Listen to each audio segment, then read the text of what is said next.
Like, I don't feel like myself. You know, you did an intake when you first came in and a bunch of rating scales, Yeah. and those are all different symptoms. Yeah, yeah, it was a range of stuff. Yeah, so how bad does it get for you? I mean, how distressed or jumping on your skin do you get? I don't know, I mean, what's bad? Some people feel like they're going crazy. Some people feel like they have to kill themselves. Everything in between. Where do you land? I mean, I guess there are times when it gets, there are times when it gets so bad where I kind of want to kill myself. And when you think about that, Kevin, does it comfort you? Does it upset you? Is it a soothing thought? Does it feel like a way to get back at your girlfriend? What's that like? I guess kind of both.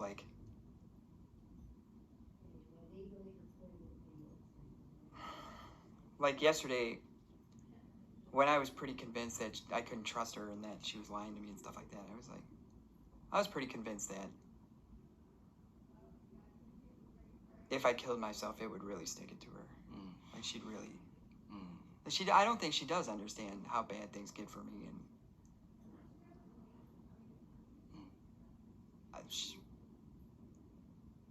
she knew yesterday, I guess. She knew yesterday. Did something particular happen yesterday?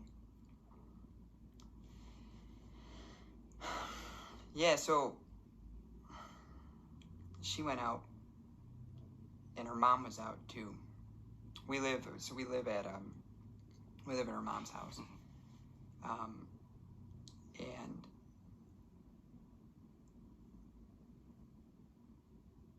I thought a lot about what it would be like if she came home and I was dead, right? If something like, I have those thoughts from time to time, like, like if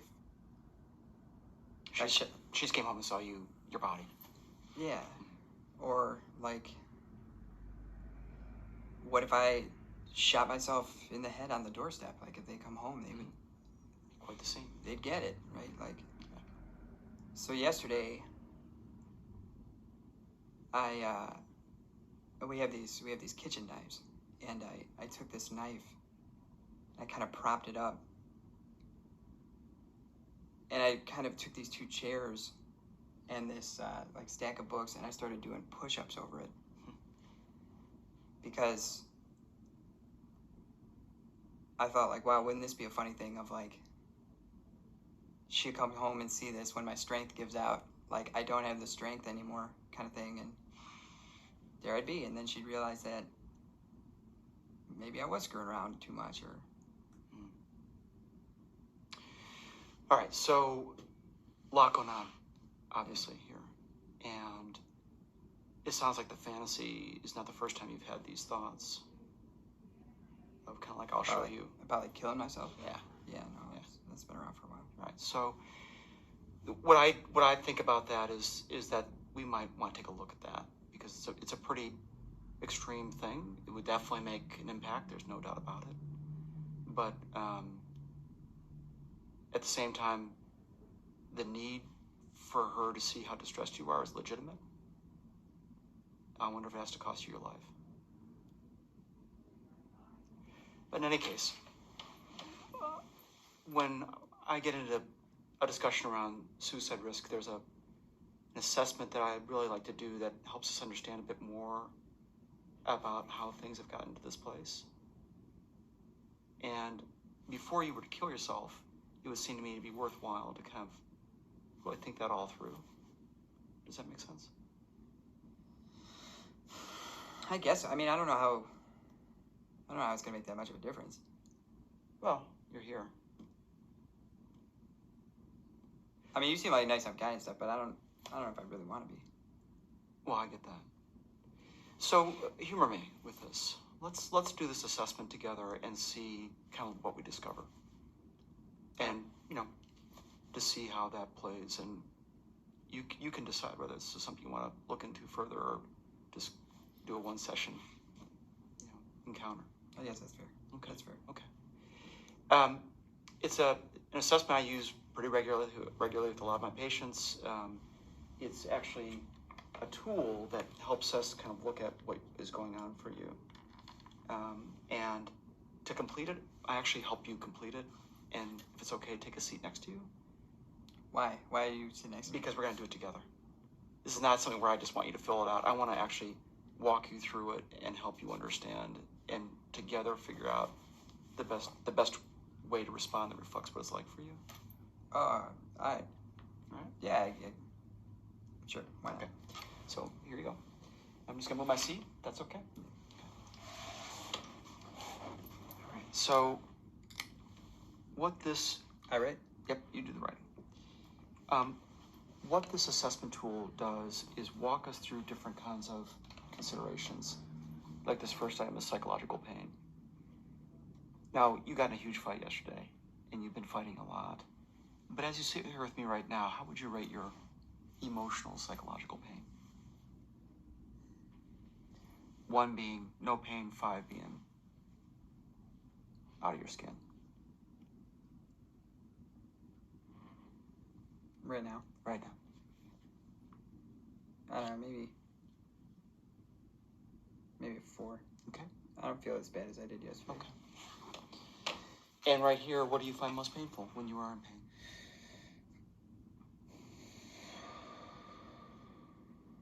I don't even know how to answer that. Well, whatever comes to mind. All right.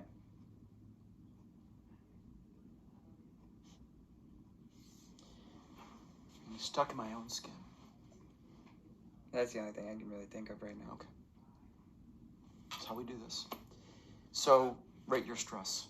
As you sit here with me right now, low stress, high stress, where would you judge yourself to be? This is right now again? Yeah. You don't want to be here, so... Yeah, I mean, no offense, I hope you don't take this the wrong way, but... None taken. It's 5 Okay. because I'm here. Yeah. Like, I kind of want to... I feel like I'm kind of fighting myself to not run out the door. Yeah. I'm glad you're not running out the door just yet. Next question is about agitation. This is a sense of urgency, like you're going to explode, you have to do something, and that can be very low levels of agitation or extremely high. How would you rate yourself? You sit here with me right now. Feeling like I need to take action. Mm-hmm. I don't know if I really get that. This is just a sense of urgency. You got to do something to deal with something. Is it like a restlessness? Yeah. Say. It's not a right or wrong answer. We're just trying to get a sense of, especially when do you feel like you need to take action? Can I do like a slash? Sure. I feel like I'm like /4/5. All right, that's fine. Because I feel like right now I don't, like I feel like I'm on go. Yeah. But it doesn't feel the same as like yesterday. I feel like yesterday was feeling like someone does something untrustworthy. Okay. So that might be hard here in terms of trusting a mental health professional. We should keep an eye on that. You ever been in therapy before? No. Okay. So that would be very common. That someone would be sort of wary about this, Kevin. And we can just About like trust and stuff? Yeah. Even a mental health professional, or especially a mental health professional. Yeah. Okay. Doing okay? Yeah. Questions? No. Sure? Yeah. Okay. How would you rate your hopelessness? 1 being no hopelessness, 5 being very high. I wish you could use a few more numbers on this one. What number would you put? I don't know, on your 1 to 5 scale here? Yeah. Maybe like a... I'd probably hit you with like a 6 or a 10. Okay. Just put a number on the page. Alright, I'll give you a 10. Okay. And is there anything in particular you're hopeless about? I mean, everything. Like, I don't think anything's gonna change. Let's write down. Next one is a question about self-hate. How would you rate that? Low self-hate, high I self-hate? hit you with another 10 there. Another 10. Okay. So you're really not loving your experience. You're like you said, you're being stuck in your own skin is really weighing on you. Is there anything in particular that you hate about yourself? I don't even know how to answer that. What comes to mind? Take your time.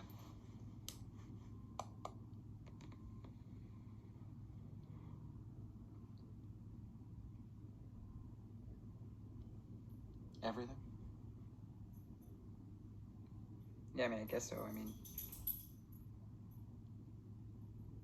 right now anyway, I'm having a hard time finding something that I don't hate. So yeah, I guess everything sounds as good an answer as any. Fair enough. This is just how this goes. It really helps me get a sense of sort of what's on board with you. The next thing I want you to do is to rank order these, Kevin. From 1 being the thing that weighs on you the most, is most important, to 5 being least important. And only you know. Most important, like heavy? To you, heavy, that weighs on you, that upsets you. Probably go that. Self-hate, number 1, that rings true. I feel like this is like a close second, but it feels like right there. Yep. So I don't know if I want to do 2. Maybe I'll do like a 1.5. Okay. Or maybe even like a tie for 1. Okay. 3, 4, 5. I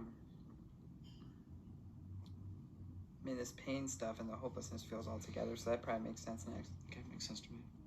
Maybe this, and then stress right now. I don't want to be here, but that's not around all the time. Okay. So So that that's really, okay. bottom, I guess. Okay. So, big question. This last one here. Yeah. 5 is I'm gonna kill myself, and 1 being I'm not gonna kill myself. How would you rate that, honestly?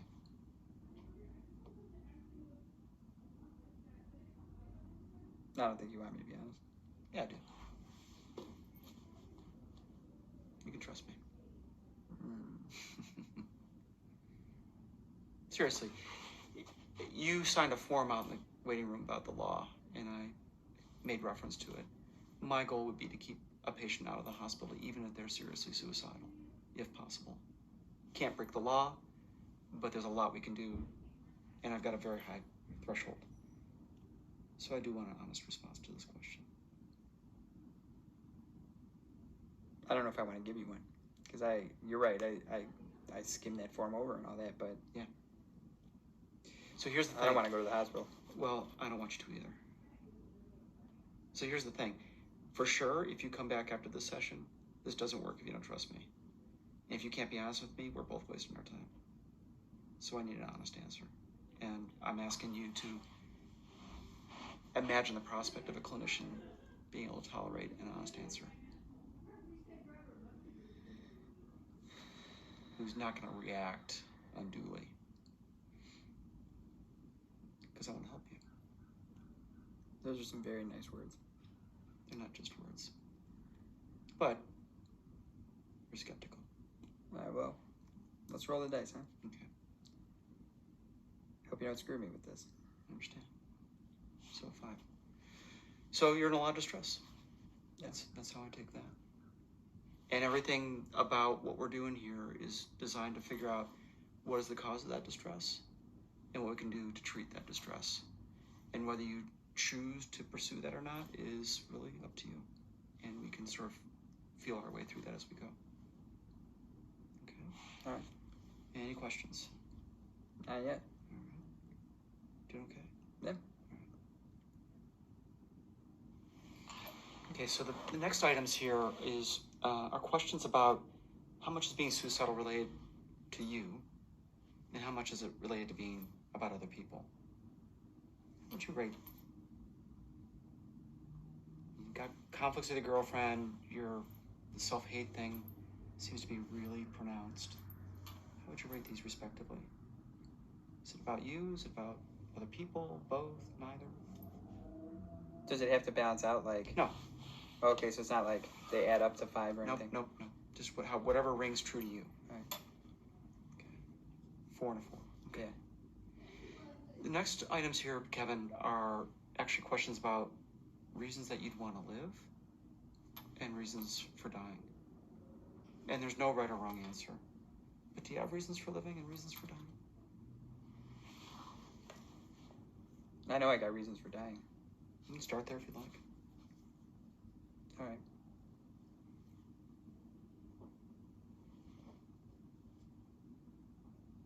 People don't get it. Yeah, people. That's what I was thinking about up here. It's like I don't really like myself very much. When you said your girlfriend doesn't get it. Yeah, she doesn't get how bad things are. Right. She doesn't really. Maybe I'll take this one step further and say they don't care. Oh, okay. Like she doesn't get it, or she doesn't care, or it just doesn't flag. My needs don't flag. Just doesn't register with her, it sounds like. Yeah, she doesn't. Yeah. No, they don't. Okay. Other reasons for dying?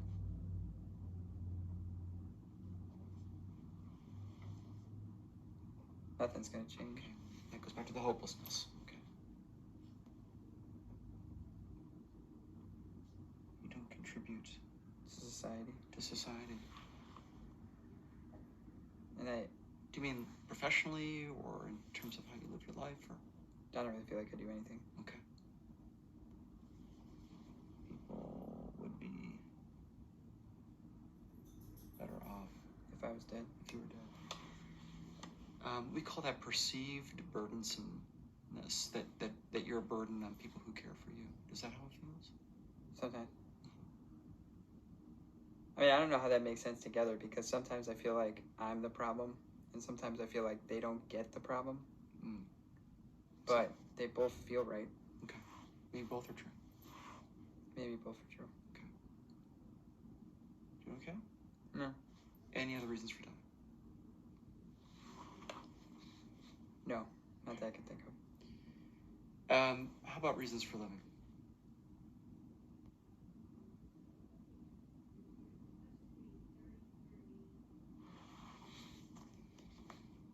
Anything to live for? Maybe not. Maybe not. Well, I mean, I guess.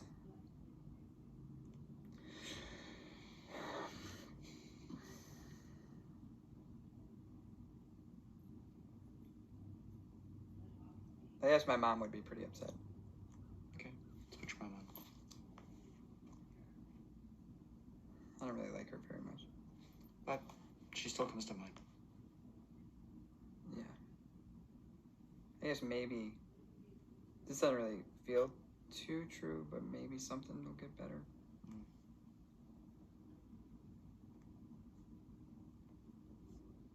So that's interesting, isn't it? When it feels like what you're most hopeless about is everything, nothing's going to change. So maybe a little tiny part of you, tiny, isn't completely convinced. Maybe not.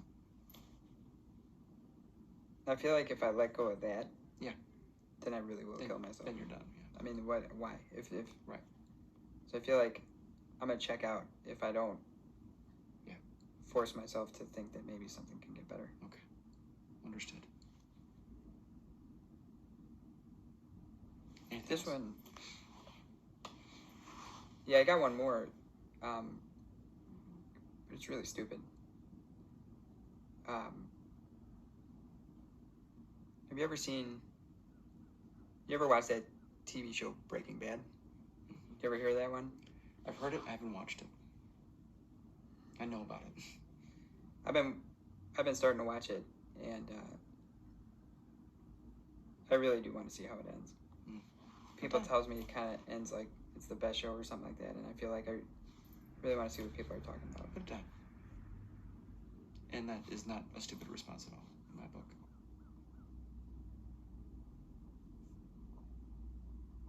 Now, if you were to rank order these like you rank ordered above, how would you rank order your reasons for living, reasons for dying, respectively? One being the one that weighs on you the most, and down the line? Well, this is what feels really stupid because I feel like I'd throw Breaking Bad in that one spot. Okay. Is that how it is? Then these are like far less relevant. Yeah, I guess I'll go.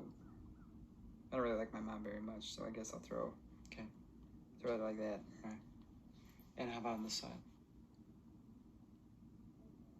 This is another one weird. I feel like I throw these guys at a tie, that people don't get it, but they'd be better off if I was dead. In society, I feel like, I don't really care about society too much. So maybe I'll throw that there and then like that, maybe. Or no, this would be 3, 4. Yeah, because of a tie. Okay. Do you see what we're doing here, Kevin? We're just trying to walk through what it's like to be you with regard to some of these struggles. Yeah, no, I see that. I feel like it's helping you play catch up a little bit. It's helping me understand what you go through. That's what's helping me to do. Yeah. So given all that, this next one, your wish to live and wish to die. Just straight up, what's your wish to live? From 0 to 8. And what's your wish to die, respectively?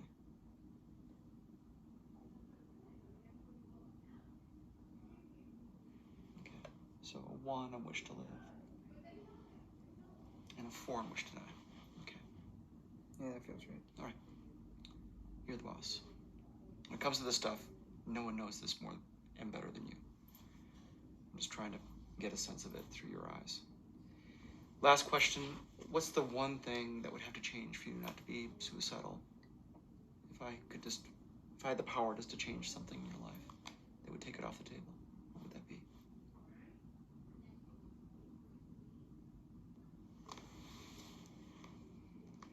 I don't think there's anything that you can do. I feel like the answer that's kind of coming to my mind is something that's like really impossible.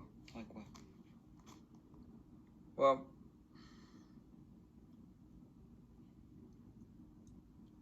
did you ever see that movie Men in Black? Mm-hmm. You know how in that movie they have that flash thing? I feel like it would be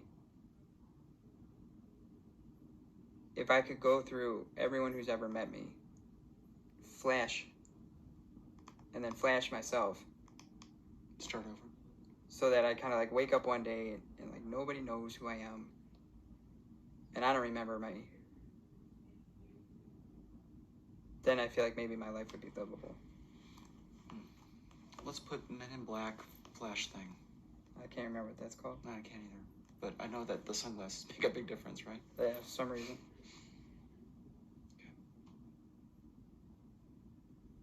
Okay. On everyone. And yourself. And myself. To me, that's a perfectly reasonable response that helps me get a sense of just how pervasive it feels like you don't want people to remember and know you as they do, and you don't want that either, right? Yeah. Okay. Any questions? No. Okay. So I'm going to actually take this back, if that's okay. Yeah. And we've got a little bit more to go. All right, so we've learned some important things about really what's weighing on you, Kevin, and you've been really forthright with me, which is the most I can ask. This next part actually helps get a little bit more clarity about what exactly is going on more particularly.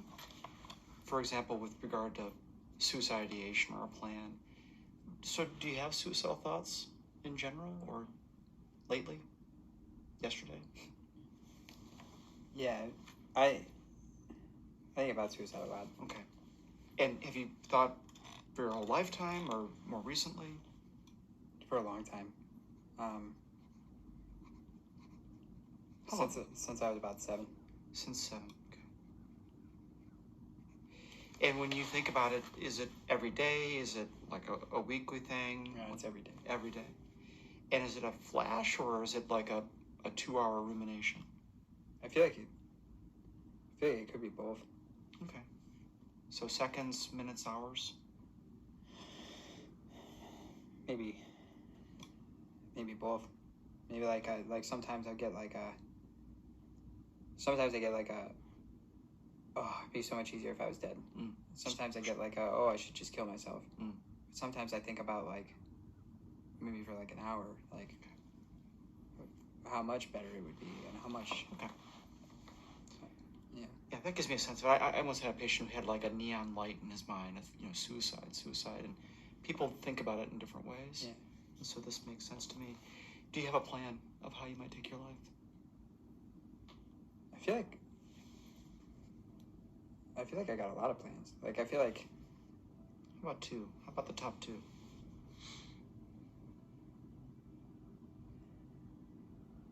Well,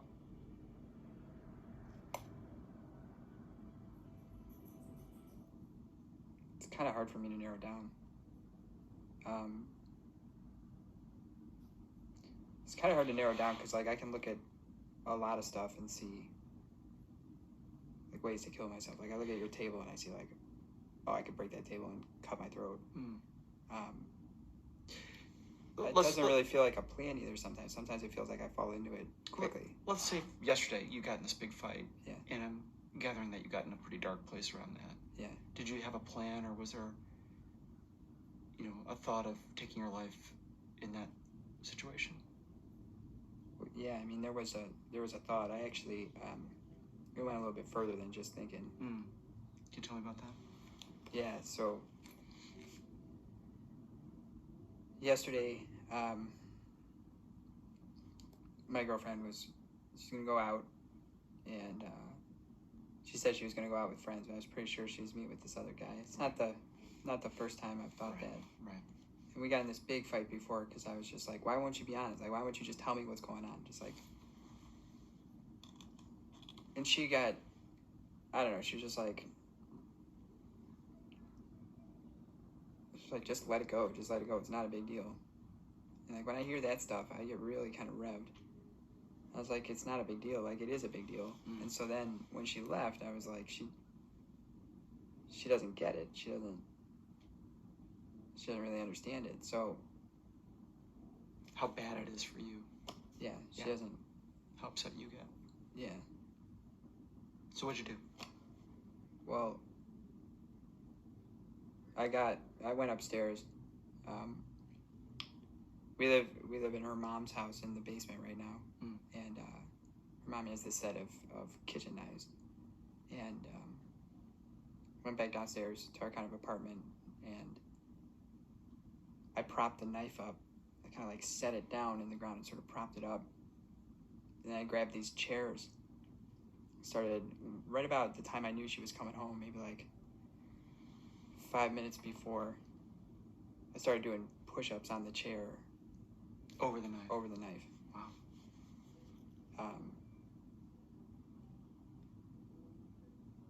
And it's kind of like I guess in the moment, like a race against the clock sort of thing. Like, would she come home and see, or would my strength give out first? What happened? It must be stronger than I think. I was still doing push-ups when she came home, and she flipped out. So, is that a recurrent thought, or would that be a plan that you've considered before, using a knife? Do you have a gun? Have you thought hanging yourself? I hate to be so blunt, but I've tried hanging myself. Okay, we'll get to that. But do you have a gun? No. Okay. But obviously knives. I've thought about shooting myself in the head. I've thought about like what if there's like front porch? Like, what if I shoot myself on the porch in the head, and then they come home and they just see? Yeah. Then they'd probably get it. So, yeah, they would definitely. That would make an impression, no doubt. Yeah. So just to cut to the chase, you don't have a gun, but do you have a rope? Do you have knives? There are knives that you have access to. Yeah, I got knives. I mean, well, how about knives? Stash of pills? No, I'm not really on any medication at all. Okay. Some medication in the house? I mean, maybe like Advil, aspirin, something like that. So the when and the where sounds like at home, and it sounds like it's very impersonal that they would walk into this scene and find your body, basically. Yeah, it kind of comes down to that a lot. Okay.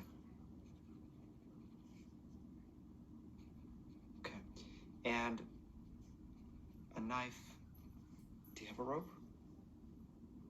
No. Okay. But I know I could hang myself with a bunch of other stuff. Like a couple months ago, I draped this belt over this pull-up bar, kind of pulled it tight just to remember what it felt like to try and hang myself. Okay. So it sounds like you actually have engaged in what we call preparation behavior, Kevin. And you have rehearsed. So preparation would be sort of putting your affairs in order, writing a suicide note. Have you ever written a suicide note? No. Okay. Why not? You just want the statement to be your dead body. Yeah, I guess so. I guess it doesn't really make sense. But you have prepared. You've created situations. You've gone through the motions, like putting the belt around. Yeah, I've done it. Okay. And you alluded to this, but just straight up, have you made attempts before? Yeah. Okay, how many? Do you consider yesterday? You consider that an attempt Which? with the knife and the push-ups and stuff? It's pretty lethal behavior, actually. So I guess maybe if you throw that in, maybe like 6. 6, okay. And different methods? Hanging? Yeah. Overdosing? No, I never tried that. What were your other attempts? This one time, when I was 8, I took this big rock into this lake we had behind our house. So I was like, I'll just hold on to this rock and then sink to the bottom. But then I just kind of flipped over and I floated on top of the rock. It was weird.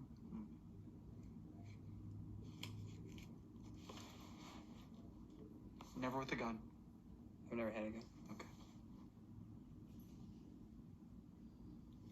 Anything else history-wise that would be helpful to...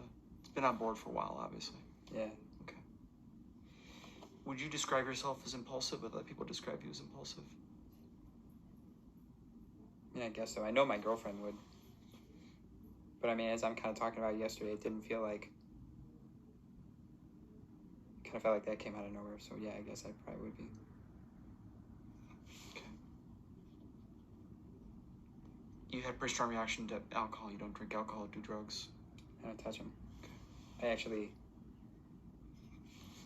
have a hard time when around people who do. Okay. That's something that my girlfriend and I fight about. Like, if I know that she's going out and drinking, even though she knows I have a hard time with it, it's like, my opinion doesn't matter to you. Yeah. Significant loss? A person, a job. Are you employed? No. Okay, so you're unemployed. Something important to you that you've lost?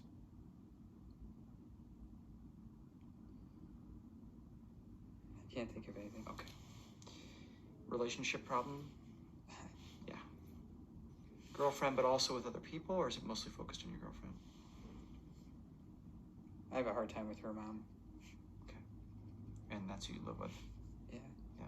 I have a hard time with my mom, too. Okay.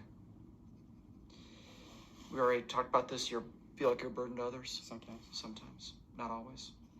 Sometimes it's the flip. Sometimes it's like, you are burdening me because you don't get it. It feels like a touch of vengeance. Is that overstating it? I'll show you. No, that's not overstating it. Okay. That kind of feels right. Okay.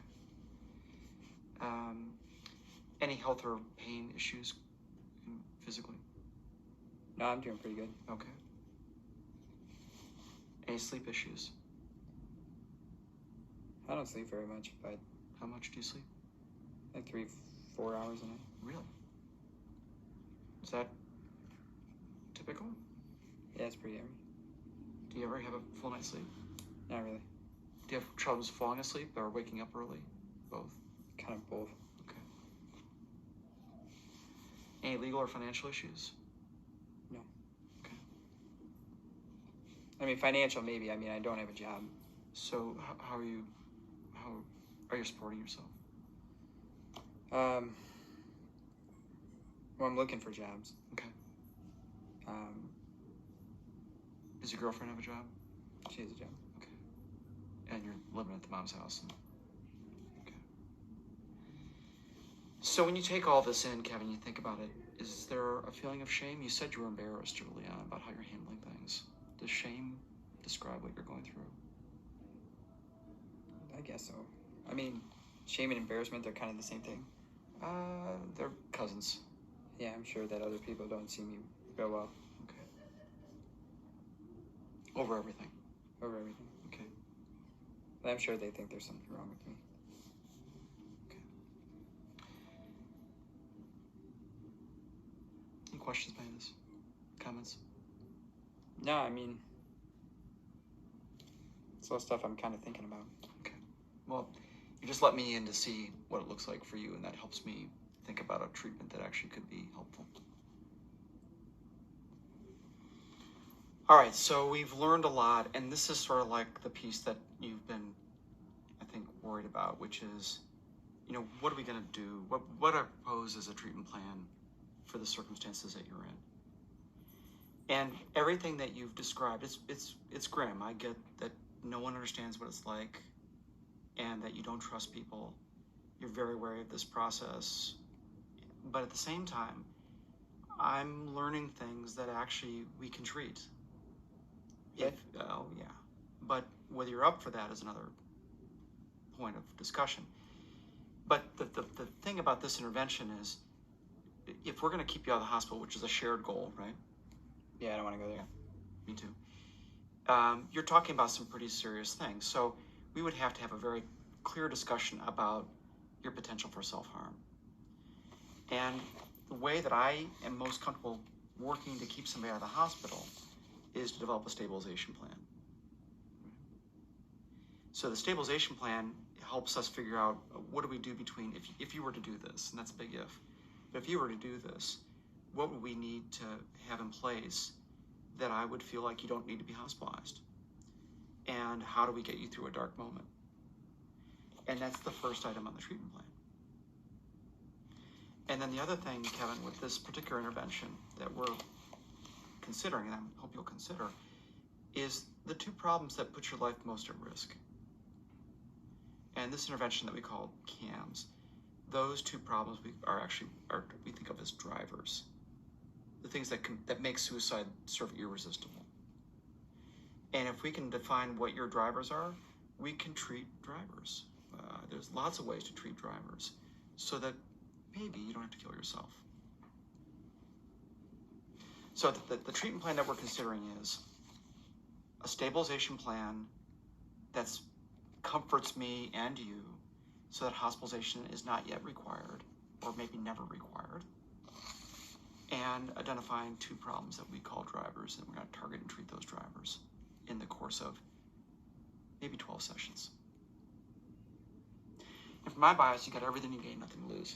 You think I could make progress on this stuff in 12 sessions? Oh, yeah. Really? Oh, yeah. I mean, that's my experience, and I'm very familiar with this intervention.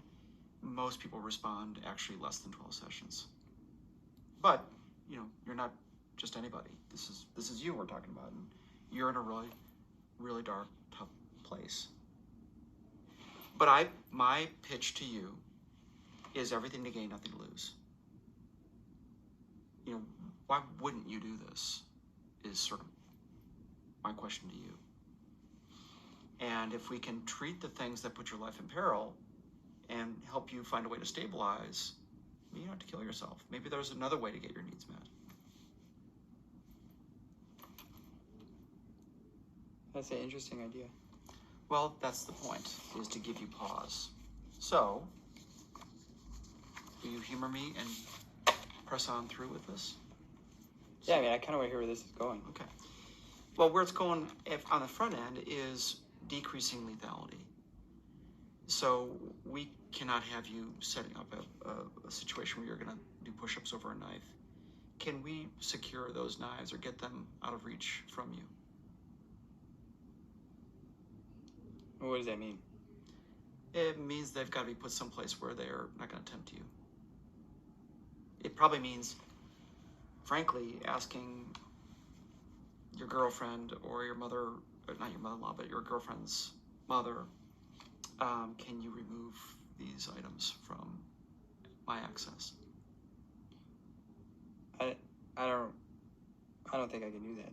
Well, then we're in trouble. Like, I don't think I could have that conversation with them. Of course, if we're going to save your life, we have to have that conversation. These are too tempting. It undermines the treatment. If you've got things right there, and I realize you can break the table apart and stab yourself, but it's really meant to be an effort to not be tempted by this and to give your treatment a chance. But, like, I don't want them to know how bad it is. Like, I don't want to have that conversation. So what we do about these things that are going to tempt you?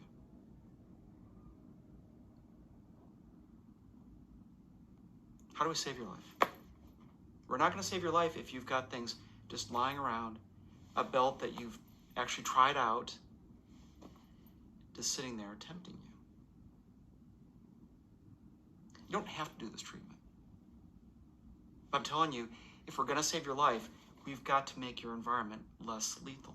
And that means the things that tempt you have to be made safe, put away. No, I mean, I do get that. I get that. And, like, I don't really want to be dead. I'm tracking that. But this is really actually not negotiable. We really do have to make your environment safer. So for starters, I would want medication secured. I'd want the knife secured. I'd want the belt removed. Is there another party that can put them elsewhere? But I just, you can't be tempted by this because the treatment will work. Well, I don't think it's an unreasonable request. no, I mean, I do follow what you're saying. Can I talk this out with you? Can I just, like, throw some stuff out? Sure. All right, so all right, let's think about knives. So, like, I don't want my girlfriend's mom to know that I'm dealing with this, because she already thinks that I'm kind of like a terrible person. I understand that. So I can't think of a way to secure it without her knowing. I guess maybe unless my girlfriend asks her. So, like, I don't really know what that would be, but maybe I could talk with my girlfriend about if I end up deciding to give this a shot. Yeah. If she could do something and come up with some explanation for her mom about why we moved the knives or something like that. That's a step in the right direction. So, a conversation about the knives with your girlfriend. I mean, she already knows, like, she saw me with the knife yesterday, so it's not going to be a big shock or anything. You know, in some ways, Kevin, it's almost, I mean, I literally want you not to have access to lethal means, but if the particular knife that you chose gets removed, maybe that's what we do. Maybe that's a realistic compromise. I don't want you ever to be in that position with that particular knife again. And maybe that's a step in a shared effort to trust each other. I get that. Okay.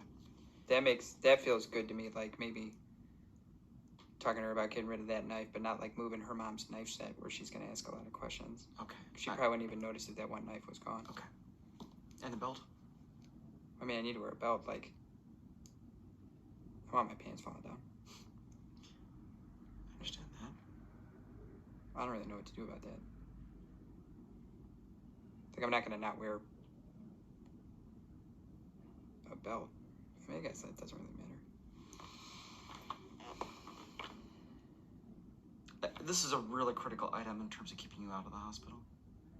And if you had a gun, the gun would have to be removed. But you know the gun. That's good news to me. I mean, it's probably not the biggest deal in the world. I guess if I decide to do this treatment, you're saying like 12 sessions or less? Yeah. That's what, like 3 months or something? 4 months? At most. I feel like if I decide, maybe I could go without a belt for 3 months. Maybe that's not a big deal. Right. And that to me feels like a good faith willingness to give this maybe maybe, ago. One of the things that you're embarrassed about is that you don't have better ways of coping. This would be an intervention that involves developing a much better skill set than I think what you're inclined to do. But that would really mean you and I coming up with ideas of things that you could do differently, that are healthy for you, that don't make things worse. What do you know about coping? What kind of coping strategies can you and I come up with together if you were to get in trouble? So part of this idea is that if we make your environment safer and then you do get into a dark moment, that there would be things that you would try to do short of taking your life. So what are So you're those? saying like yesterday I would have done this instead of push-ups? Exactly. You actually would have gone through 1, 2, 3, 4, 5 things that we would negotiate. That's designed to redirect you or distract you or remind you why taking your life is not, right now at least, the thing to do. So what do you know about coping? I mean, I got ideas, but what would occur to you?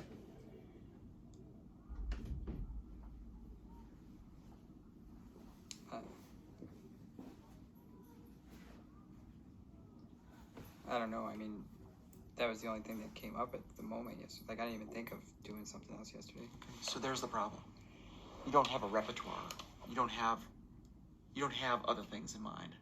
No. That could get you when you're upset like that. Yeah, it's like I jumped there. You just go right there. I get that. And so before going right there, we want to put a few layers of things to do instead. So you could do therapeutic push-ups without a knife under you. Can you exercise? Yeah, I do feel better when I exercise. Well, I'm going to propose that's... Is it weird that I felt kind of good yesterday? I was feeling like, wow, I actually did way more push-ups than I thought.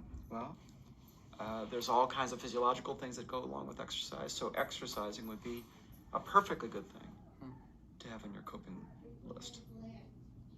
What else?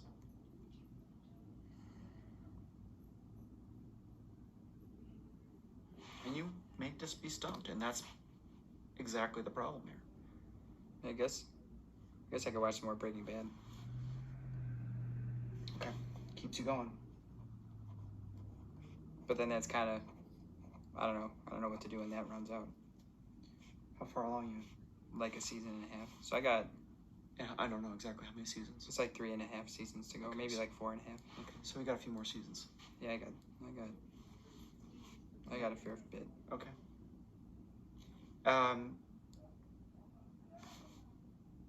you ever journaled? Have you ever written? No. Would you be willing to try? What would I write about? What's going on with you? What's happening in here? What you're thinking and feeling? It's very common in therapy to get people to journal or to blog as part of the therapeutic process. That doesn't make sense to me because it feels like you would just be dwelling on stuff. I would guide you and give you some suggestions about how to redirect some of your thinking, but it might just be initially kind of focusing on what's on board. Okay. Okay. I don't got anything else. Do you have friends? Any supports? No, not really. Okay. What's up with that? I moved out here not too long ago to be with my With your girlfriend. Okay. From Colorado. Okay. So that's something we probably need to work on, is having you have more than just one person.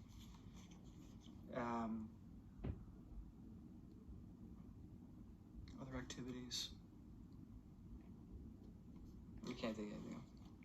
If I gave you a book that would be, have you sort of look at things differently, would that be something you would consider even reading a page or two? Yeah, I guess so. I got some time.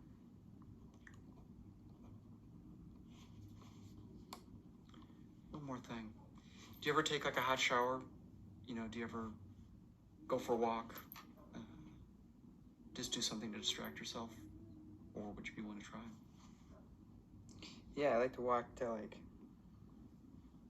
I like tech stuff. So like I like walking. We have a Best Buy not too far. Like browsing and looking at phones and stuff. Okay, just put it down. Walk to Best Buy. Look at tech stuff. Now this isn't a static thing, Kevin. If you were to do this, we might continue to craft this. Some of these things might work, some of them might not work. We might discover other things that work better. But here's the bottom line. If you are going to do this treatment with me, which I'm hoping that I can convince you to do, you're going to actually do these things when you get in a fight. And then if you're in a desperate strait and it's really life and death, like it was yesterday, that's your cue to know this is an emergency, and that's when you call me. Or I'll also give you a hotline number.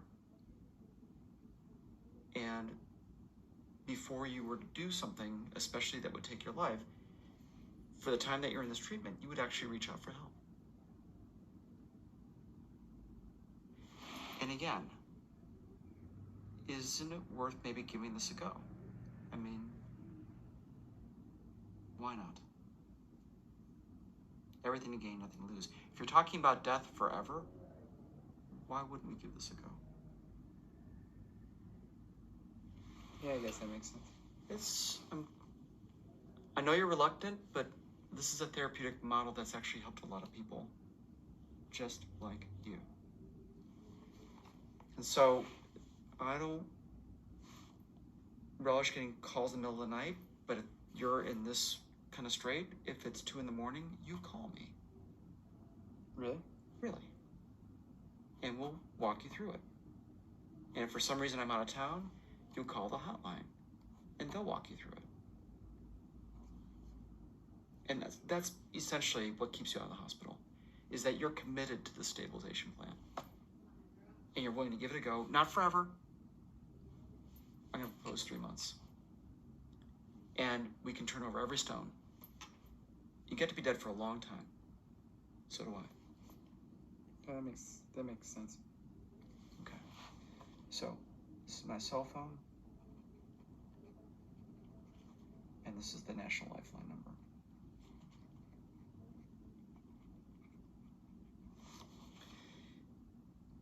You use it when you've done all these things faithfully. And if you get here, that's a true emergency. And that's when you know to call me. Okay. Okay. You are way too isolated.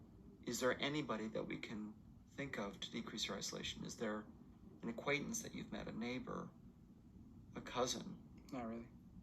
None. So we got to work on this.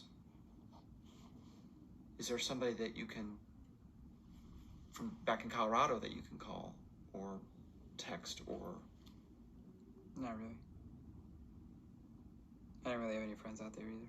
Okay. From childhood, high school? Okay. So clearly this is something that we really need to work on.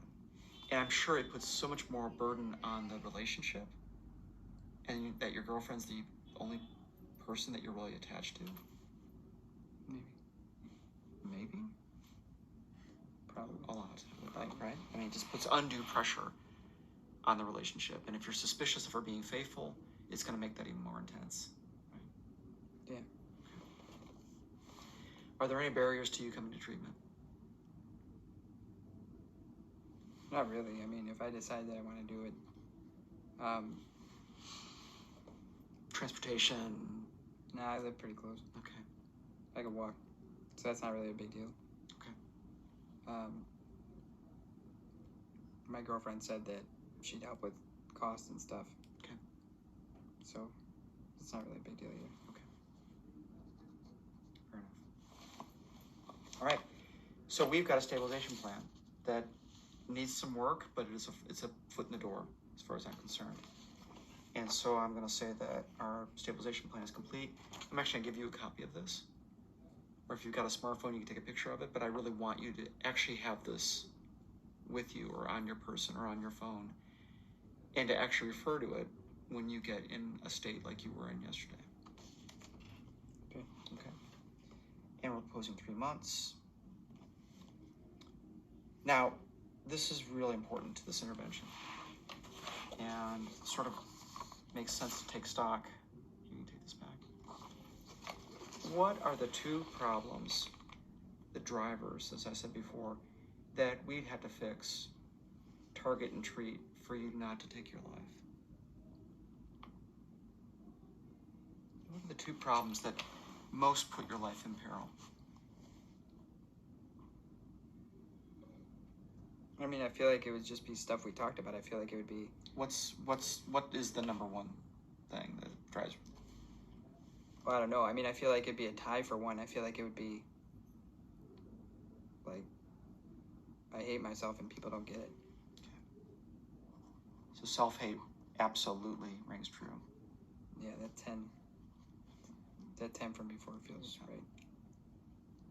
So self-hate absolutely sounds like a driver to me. That means we're going to have to really attack that and look at the history of that and look at how deep that runs and where it comes from and how it is sustained.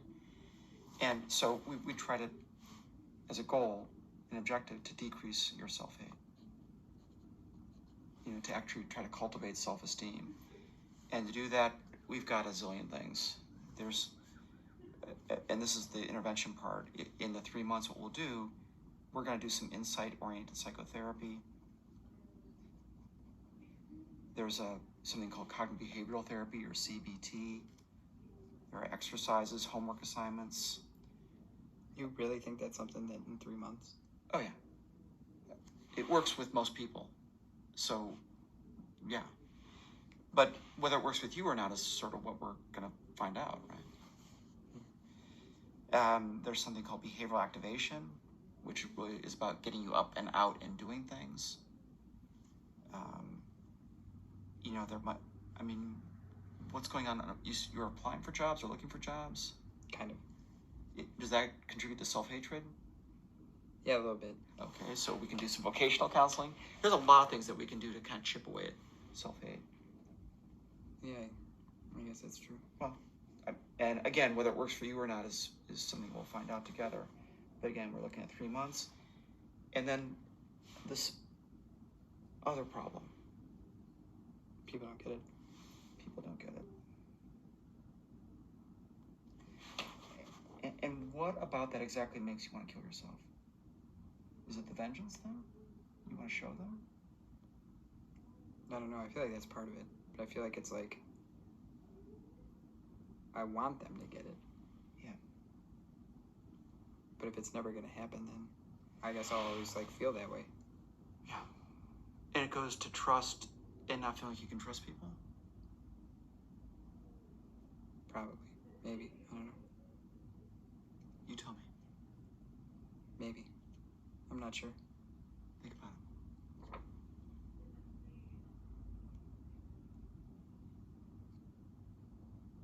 it. Yeah, probably. Let's start with people don't get it. And what? Trust? Betrayal? Betrayal sounds right. Okay. So a goal would be to help people understand. Yeah, maybe find another way to make them get it. Find ways to help others get it. And around betrayal, insight or increased trust. Something like that. Again, we don't have to, this is not etched in stone. Every session we're going to revisit this. Make sure this, in fact, are the things that we have to treat to save your life. Interventions, I think there's probably some we call psychodynamic psychotherapy, CBT, behavioral activation. There's group therapy. I don't know about that one. Yeah, you're really reluctant about even doing this. Mm. But it's a concept. That's a real great form, but that's probably a bridge too far. We'll just stay with these for 3 months. I'll put group therapy on here for me to think about, but I get that you're reluctant. Okay. This is your treatment. You You are a co-author of your treatment plan. I'm a licensed provider. My responsibility is to fill this part of the form out, but this is directly informed by what we've learned about you and what you're ostensibly, hopefully, willing to give a go for 3 months. Now, you came in here because you were given an ultimatum and were not motivated in yourself. But I'm wondering if I've won you over to, like, giving this a go. You got me really curious. Okay. I'm not really sure how you're going to be able to hit that stuff in 3 months, but I feel like you said earlier something like, you know, forever's a long time or something like that, and I guess that's right. So I feel like why not give it a go? I'm curious. Yeah, fair enough. So here's what we're going to do. We're going to make photocopies of these for you to take. You know, we can actually get a picture of it if that is your preference. But I'm going to make a call that you're not in imminent danger. And this is, as you saw in the forms, this is when hospitalization is indicated. But I'm making a professional judgment, Kevin, that you're not in imminent danger. Because you're at least open to this, and we've got 3 more seasons of Breaking Bad. It's true. So we got a little bit of time to work with.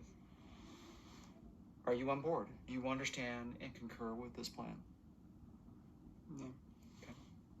Sure? Yeah. So in other words, you are willing to come back and to give this a go for maybe 3 months. Yeah, you got me for at least a couple sessions. And a couple sessions isn't good enough. You gotta you can't put your toe in the water, you have to actually get in the water. So you don't have to do this. But if you're gonna do this, you gotta give it a fair go. All right, I get that. Yeah, all right, I can 3 months isn't that bad. It's not that bad. We're talking about forever here. Yeah, all right, I'll do 3 months. All right. And you sign here, please. Yeah. Any questions? No, just spell it out. Okay.